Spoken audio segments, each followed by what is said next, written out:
Hey there, welcome to another episode of Cooking with Violet Vixen. Tonight we are cooking an old favourite that everyone should know how to cook from scratch rather than getting a packet or whatever it comes in. I don't eat packet macaroni. If I'm going to eat macaroni, I will always make it on its own, cook the pasta, then make the cheese sauce. So I've just given away what I'm cooking. Macaroni and cheese. Here's what we need. This will serve 4, and come on in and I'll show you what we need. Actually, I might have lied. The recipe doesn't say how many it serves, so I'm just going to see how we go. Judging from the fact that it's got 300 grams of macaroni in it, I'd probably say 4, but they might be very big serves, so maybe you can do 6. Okay, so this is a good way to use up when you keep buying packets of macaroni because you don't think you've got any. So I'm going to use up 2 and start on 1. So that's a win there. 60 grams of butter, 1/3 cup of plain flour, 2 1/4 cups of milk. I'm still using this Zimmel low-fat milk, lactose-free. I haven't been on it for long, so I can't really say that it's life-changing, but see how we go. 1 cup of grated cheese. Once again, I keep mine in the freezer and I get it out as I need it. There's not a cup there, so that's good. I use up 1 and start a new one. 1/2 cup of grated parmesan. I do have that one in the freezer as well. I keep that down the bottom. It's the best way. You generally always use cheese in something that you're cooking. If you're not, just get it out to thaw before you're ready for it. 2 tablespoons of chopped chives. Last time I used chives, I was smart enough to chop them up and pop them in a freezer bag or a sandwich bag, whatever those ones are. A teaspoon of Dijon mustard. I get to finally start my new jar.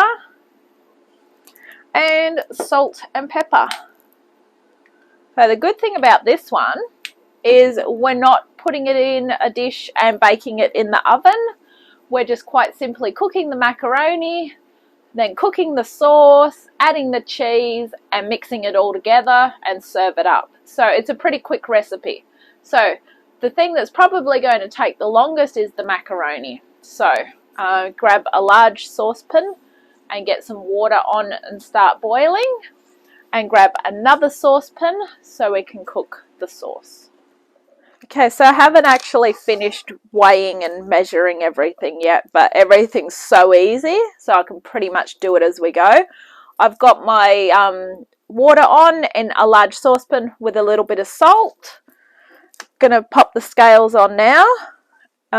For you that don't know how to use the kitchen scales to weigh things, what you do is you put on your whatever you're going to weigh the stuff in, and then you press T-A-R-E or tare.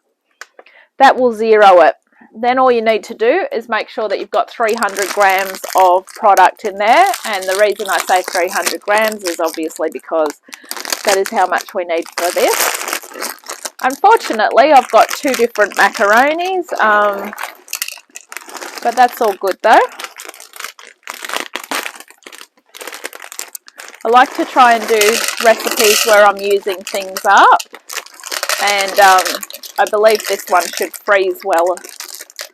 So sometimes for lunch I like to take one of these for lunch, and then that way I don't need dinner later. So it's a good thing for me to have a pasta meal in the freezer for that reason.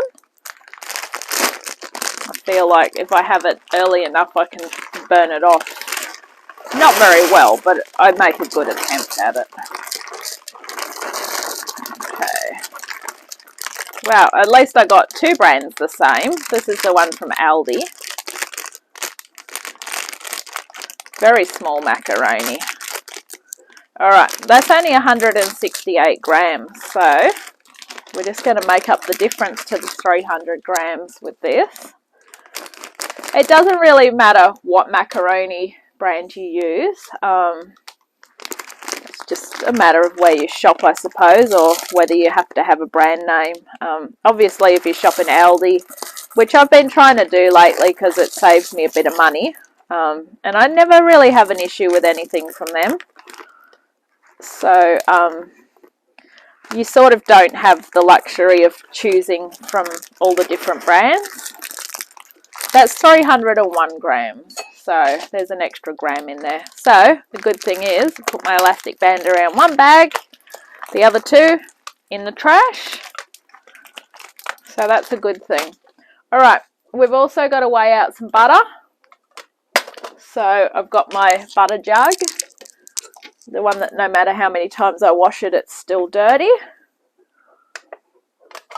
So I want 60 grams of butter. I keep mine in this little butter dish. Don't think we need to melt it. We've probably got to cut it up. So I'm just going to try and get everything all sorted. There's no point in putting the sauce on too early because you actually want your macaroni pretty well cooked before you start on your sauce. Otherwise your sauce is going to get cold. So after saying that, that is not my 60 grams. Look at that. 1 bloody gram. Alright, perfect. I'm 1 gram over with that as well. This seems to be a theme for tonight. Everything 1 gram over. Alright, that's the butter. The plain flour will be 1/3 of a cup. The milk will be 2 1/4 cups. So I'll be back when I've got the macaroni in. Okay, so when the water's bubbling like that, that means it's boiling. In goes your macaroni. It won't take long to cook because macaroni, as you know, is a very skinny pasta. Give it a stir with a wooden spoon or a special pasta stirring spoon thing, spatula. That'll need to come back up to the boil, and it's probably going to take about 5 minutes. So now that you've got that on, we can get started on our cheese sauce. I don't like to close the lid. I like to tilt it a little bit, but of course it doesn't want to stay. We won't spray the pan like I normally do, only because we've got liquid going straight into it. So we do need a wooden spoon.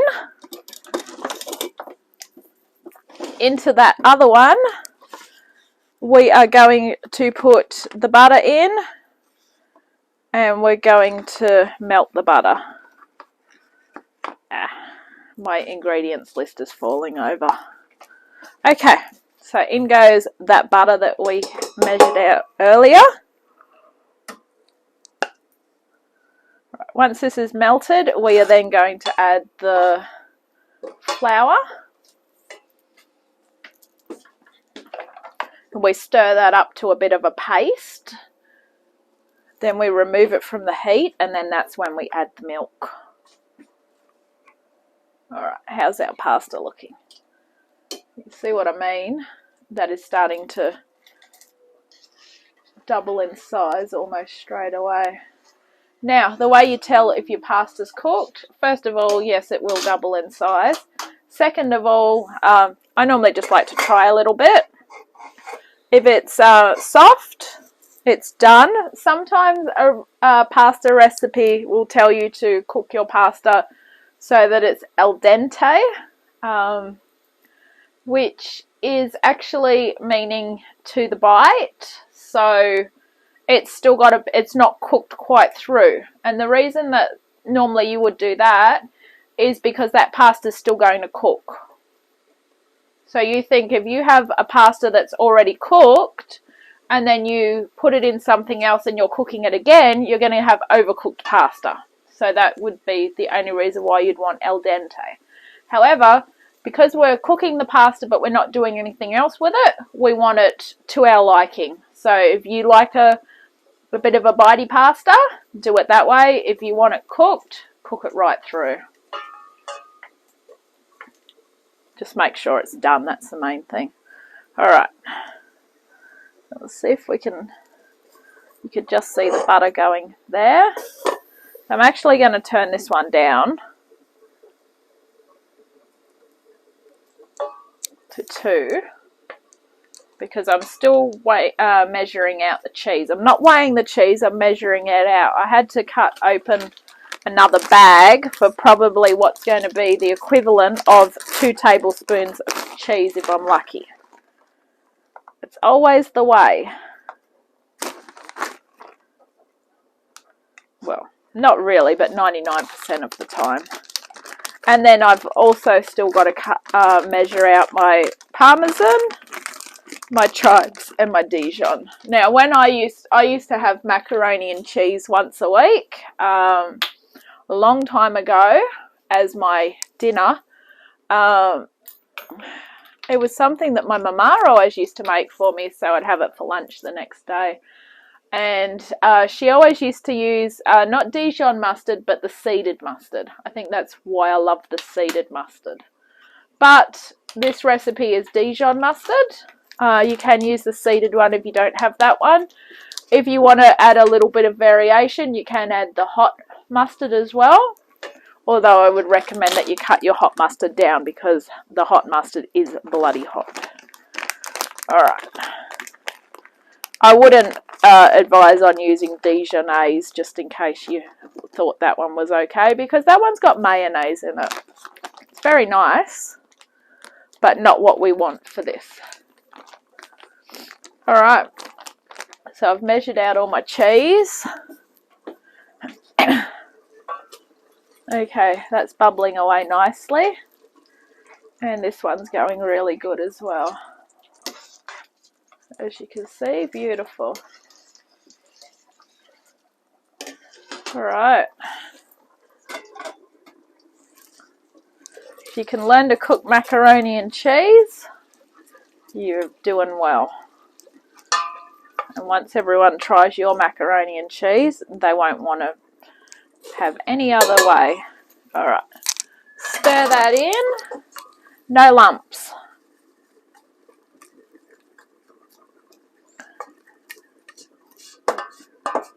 This sauce that we're making now, if you leave the Dijon mustard out of it, you can use it to make cauliflower and cheese sauce as well. Alright. No lumps are in it now. I'm going to go grab the milk. Remove from heat and gradually add the milk. Ah!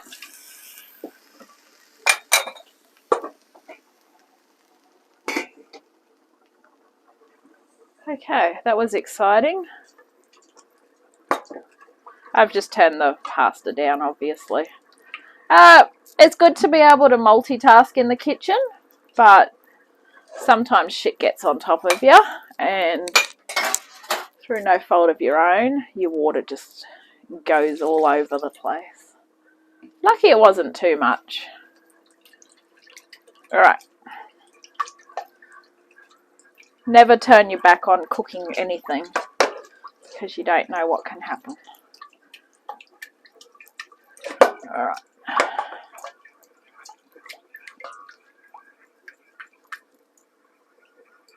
We do have to focus on our sauce now. This is probably about the time where I'd say ditch the spoon and grab a whisk. We don't want any lumps in this. And the only way we're going to have it lump free is to use a whisk. Alright, gradually add some more milk. This is where it's good to be an octopus as well. And I always used to find that with the low-fat milk, it took a lot longer to thicken the sauce. So I guess we're lucky that we've got the cheese involved. So there's one downside to using that. Okay, now we bring it back up to the boil. We just want to thicken it. Ha! Macaroni's nearly done. I can tell because it's really plumped up. I'm going to have to clean the stove top when I'm finished. That's all. Alright, so we're just bringing the milk mixture to the boil.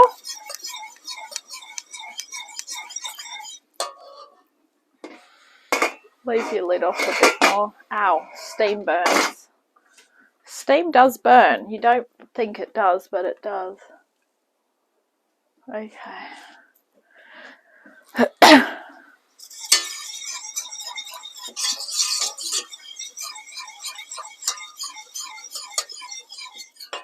A little bit longer on the macaroni, then we can strain that.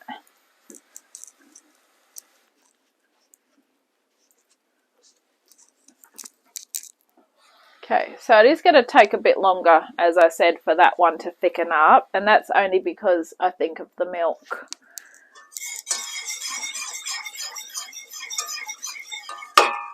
But I was able to make macaroni and cheese with the low-fat milk, so I don't think it was skim milk. It was always a low-fat milk. So fear not, it will. It just will take a bit longer, that's all. All right, I'm going to just try a little bit of the macaroni, because I think that's almost done to my liking.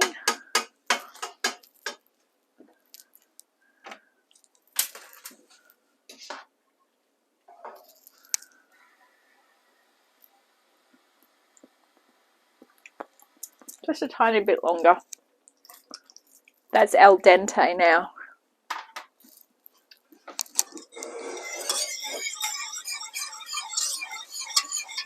Now, if you're prepared to stand on top of the sauce, you can crank it right up to high. If you're not prepared to stand on top of it, leave it low. And the reason I say stand on top of it is because it will literally thicken in. It'll boil very quickly, whether it thickens or not. We shall find out.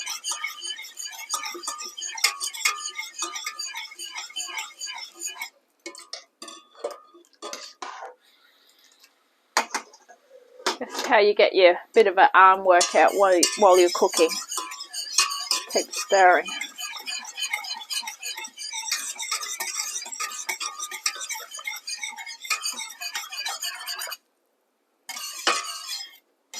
The way you can tell it's thickened is lift your whisk up, and if it falls off, or if it sticks to it, I should say, it's thick. It's not thick yet, but it's coming to the boil, so that's the bonus.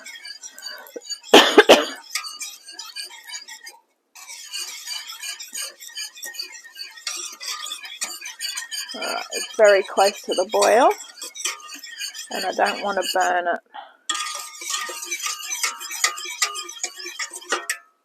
It's the problem with having it up high, you risk burning it.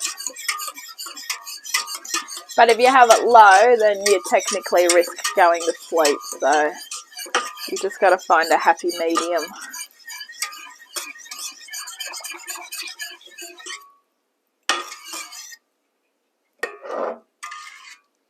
It's not there yet. It's getting there. It'll get there.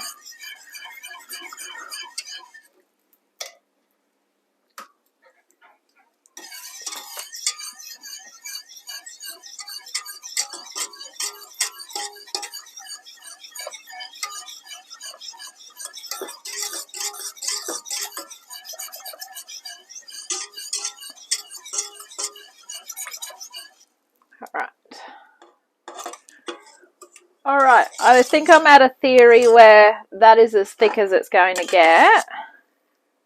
So I'm going to turn this one off. Follow me over and we'll finish making the cheese sauce. Okay, so we want to act fairly quickly with this just so that we can keep it hot. So in goes the cup of grated cheese. In goes the half a cup of parmesan.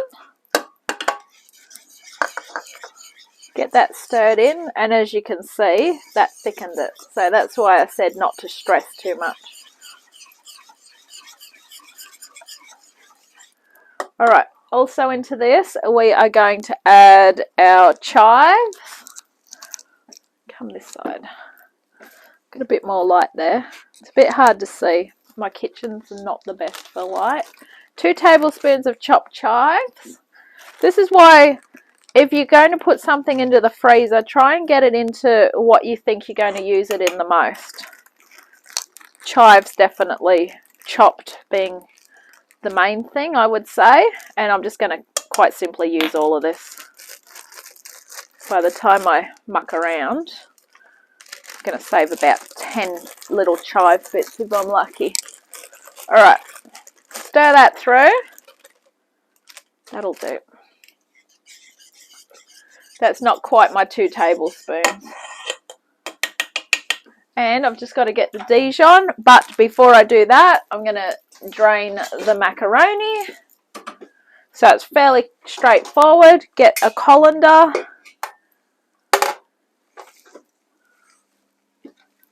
I don't need to test it again because I know from when I said it was nearly done.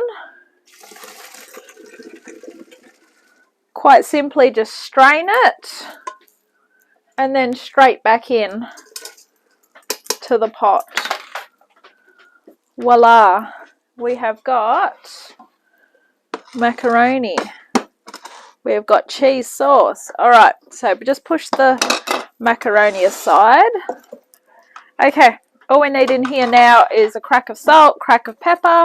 Probably don't need too much salt in there because you've got cheese. Not that cheese is really salty, but you may get a little bit of salt from that. And of course your butter as well. Whack in that pepper. And last of all, our teaspoon of Dijon mustard. This is the one that I've got to open. Alright. Get a bit of extra space back in my pantry now when I always open something else. I always buy something if I'm not sure if I'm going to run out, and then naturally I never run out, and then it takes forever to get to that one product. So sometimes I almost feel like I'd rather go under than go over and have something extra sitting around. The mysteries. Alright, now we want our stirring spoon back. The wooden spoon that we abandoned earlier. And I only say abandon it because you are going to get a smoother sauce if you use a whisk over a wooden spoon. Alright, here we go. Stir it through. I'd serve this up in bowls. Macaroni is always good served up in a bowl. You can put some extra chives on the top if you're fortunate enough to have any left over. If you're not, it's all good. You've got them in there. Stir it.